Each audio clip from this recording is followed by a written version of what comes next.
শারীরিক প্রতিবন্ধী আরিফুলের জীবন চলছিল ধীর গতিতে, কিন্তু এবারে হঠাৎ করেই যেন থেমে গেছে তার জীবনের চাকা।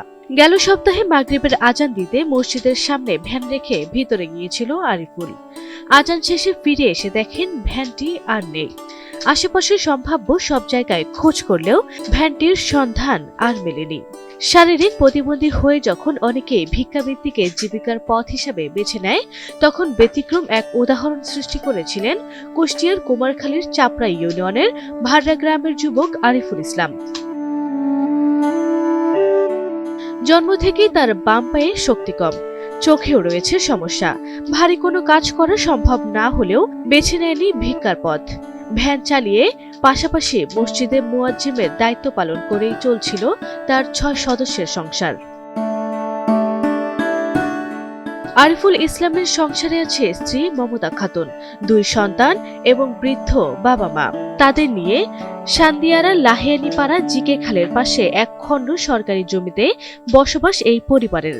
স্থানীয় ধর্মপাড়া জামে মসজিদে মুয়াজ্জিমের কাজের পাশাপাশি ভ্যান চালিয়ে উপার্জিত টাকাতেই চলত পরিবারের দৈনন্দিন জীবন। তবে ভ্যান হারানোর পর মুহূর্তেই আরিফুলের জীবনে নেমে এসেছে অনিশ্চয়তা। পরিবারের একমাত্র উপার্জনের মাধ্যম হারিয়ে দিশেহারা হয়ে পড়েছেন তিনি।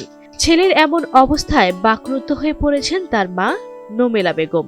সন্তানের কষ্টে থামছেই না তার কান্না।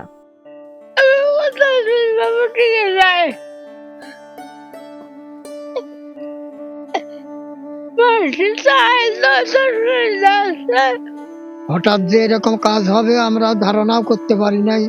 সমস্যা মানে কি, সমস্যা তো বাড়িতে আসতেই পারে না। আরিফুল চলতে পারতেছে না। আরিফুল এক ভ্যানের পরে আরিফুলের ৫-৬টা পেট খায়। আরিফুল ওই মসজিদে আজান দেয়, কিছু পয়সা করে মসজিদ টিফিন দেয়, তাই খায় আর ওই ভ্যান ট্যান চালায়। একদমই নিরুপায় গরিব মানুষ, প্রতিবন্ধী।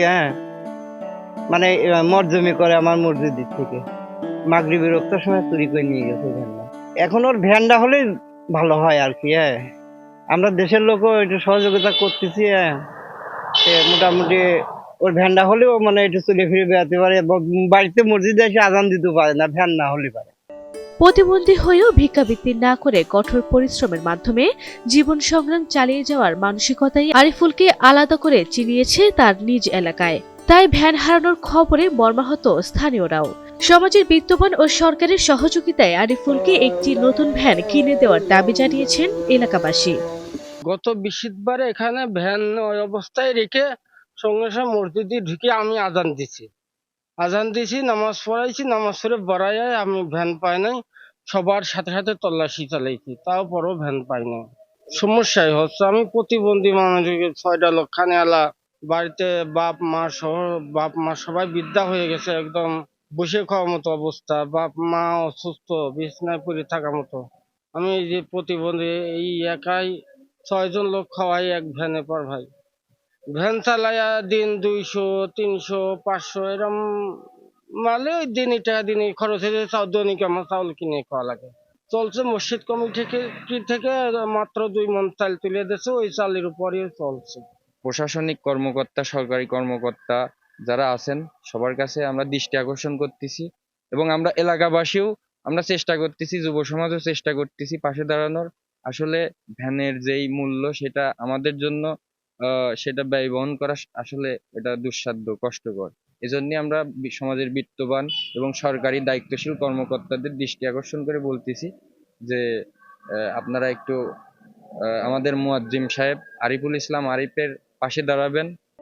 এ বিষয়ে কুমারখালী উপজেলা নির্বাহী কর্মকর্তা ফারজানা আখতার জানান, নির্বাচনকালীন সময়ের কারণে তাৎক্ষণিকভাবে বরাদ্দ দেওয়ার সুযোগ নেই। তবে লিখিত আবেদন করা হলে পরবর্তীতে প্রয়োজনীয় সহযোগিতার বিষয়টি বিবেচনা করা দেখা হবে বলে আশ্বাস দেন তিনি। লিখিত যদি তারা আমাদেরকে দেয় তাহলে আমরা ব্যবস্থা নিতে পারি, কিন্তু যেহেতু আপনি জানেন নির্বাচনী তফসিল ঘোষণা হয়ে গেছে, সেক্ষেত্রে তো আমাদের এভাবে অনুদান দেওয়ার সুযোগ নেই বর্তমানে। এরপরেও আপনারা তারা যদি আবেদন দিয়ে রাখে আমরা চেষ্টা করব।